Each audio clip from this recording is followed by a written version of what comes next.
Yes. Some kind of life force is going. Absolutely, absolutely. Okay, well, Then that's it's a good good for one. our health. What about genetically modified organisms?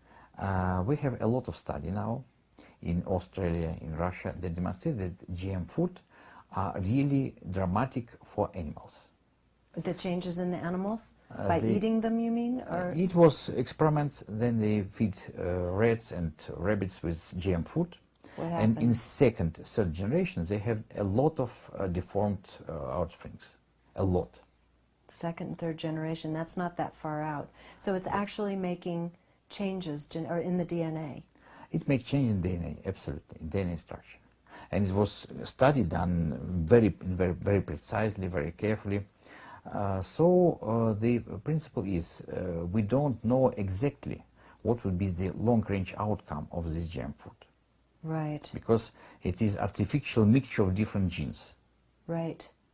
And they add genes that may be really damaging for the body. Because the main principle is we can consume anything in little quantities. Will be even poison. Mm-hmm. In principle, we can recover. We are. Arsenic, Yes. it's in the water, Yeah, right. in principle. But our liver, it keeps these traces of different negative influences, and it keeps it for time being, and it at some moment it comes to some level when we feel it. Yes. And the system reacts to this. Right, and well, it's interesting. They've done these studies. What has the net effect been? You said, did you say Austria or Switzerland? Where these studies? Australia. Australia. Australia. Okay. And in Russia. And in Russia. And so some study in Switzerland as well, I know. So are GMO are they banned in those countries as a result of that? In Russia, it is banned. Uh-huh. In European community, it's banned. I don't know about Australia. Okay.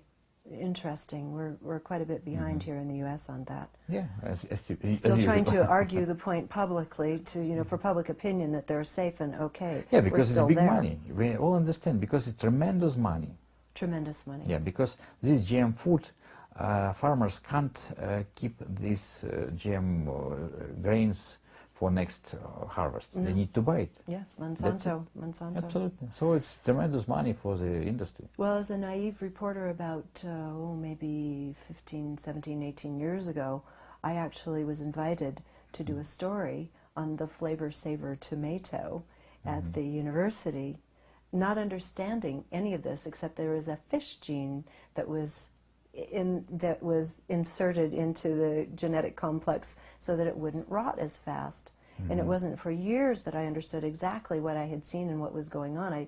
I had no idea of the complexities of what was to come. Absolutely. And so you get people in the media on board telling these stories, and for the last 15 years people have been eating genetically modified tomatoes. I hope not, because I didn't know any better as a reporter than to say, no, run for your life. Yeah, because the question is what will be in the next generations. Exactly. Because when you're talking about rats, of course, you're seeing the DNA changes and very quick generational changes in humans. I don't want to wait to see what's going to happen. I think they certainly should be banned. And this brings us also, we've talked about that. We haven't talked too much about the air we breathe and the vitality and energetic imprint of the air. And you're really big on negative ions. Can you talk about that and how we can infuse those in where they naturally are not?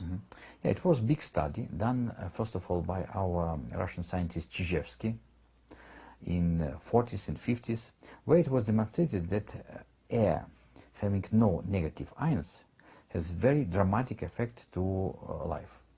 And experiment was very precisely done. It was 2 sealed cages of rats, and in one cage it was air where all ions was filtered out. Right. And in another cage was air with increased quantity of negative ions. Yes. And it was demonstrated that in the cage with negative ions, longevity was 3 times bigger than in another cage. Well, that's substantial, 3 times the 3 lifespan. times. Yeah, so it is really a tremendous effect, 300%. And in Russia, I heard in your lecture that it's required to have negative ion generators in, what, hospitals and clinics of certain types? This is good thinking. It's not required.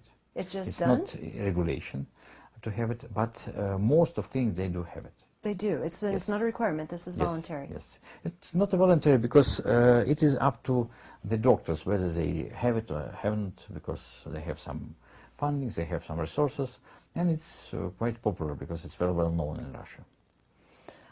How can we, besides the negative ion generators, what are some of the other ways in which we can infuse more negative ions into our own atmospheres in our homes, for example? Yeah, first of all, those negative ions should be connected with water vapors. Water vapors, okay. So we should some appropriate content of water vapors, of humidity in the air, and then this is the best if it is negative charged water vapors. So in Russia and in Europe now we have special generators, electric generators, that produce water vapors enriched with negative ions. So it is in Europe and in Russia it's quite available. I don't know about how it is in the United States, but as it is coming fast, then I'm absolutely It's not sure. common, but you can find them if you wish. Yes. And it's very good because it's very easy to check. You just need to install it in your bedroom, and you will find that you sleep much better and less time. What does it do to the immune system as well? Of course, because it's very good support to immune system. As that study of the 3 times the longevity would indicate. Yes, the same thing for absolutely, humans. absolutely. So there's every reason to do this, especially you say yes. as we sleep in particular. Yes, And what yes. about in the workplace? I mean, is it good to have it in the... Russia, again, it's very typical to have these negative ions in workplace, in offices, because I can give a very funny example. I have a friend of mine who is a big businessman. He's a smoker. So he smokes a lot. When you enter to his business office, you feel the beautiful air of pine trees. No smoke at all. He's smoking, but he has a negative ion generator that is specially designed to prevent the smoke coming from him to another place. Oh, I can see the practical application here. Somebody who doesn't want their wife to know they're still smoking. Absolutely, absolutely, absolutely. And it's a very good application because that's wonderful. you know that this smoke is very dangerous for non-smoking people, but Yes, being in secondhand. the, nearby. Yeah, and It there's a was- lot of awareness of that in the United Yeah, absolutely, States. absolutely, Yeah. and it's absolutely sure that it's a really damaging effect. But with this negative ion generator, it's absolutely safe. And you just mentioned pine trees a moment ago. Yes, absolutely. And the notion that where you have forests that have been denuded and ruined, like in Palestine, where all of the foliage has now been removed and is gone, what effect does that have on the health of the people? Of course, it is absolutely dramatic effect, because the area where it was pine trees, it was big forest, now they're totally devastated. Yeah. And of course, people are living in desert. Yeah. They live in very bad condition, and if you look to the health state of people living in those countries, of course it's quite low. They have a lot of problems, they have a lot of diseases, skin diseases, bronchial diseases, because they have very bad air. And the vitality of the pine tree itself also, does it create a negative ion atmosphere, or what does the pine tree itself do? Using pine specifically, because I heard you mention them. Yeah, they, as any tree, they produce oxygen, and this is charged oxygen, so it's active oxygen. And pine tree, they are specifically produce much more active oxygen compared to other plants and other vegetations. So I think I might be backing into it at this point, but you talk about ecogenetics now. What does that mean, and what are its implications? It means that now we have some influence to nature, mostly by polluting nature. And this nature pollution has effect on our genome font. So genetic profile of people now is changeable. And we can see this in second generation, in children, because we have more and more children who are born with some problems.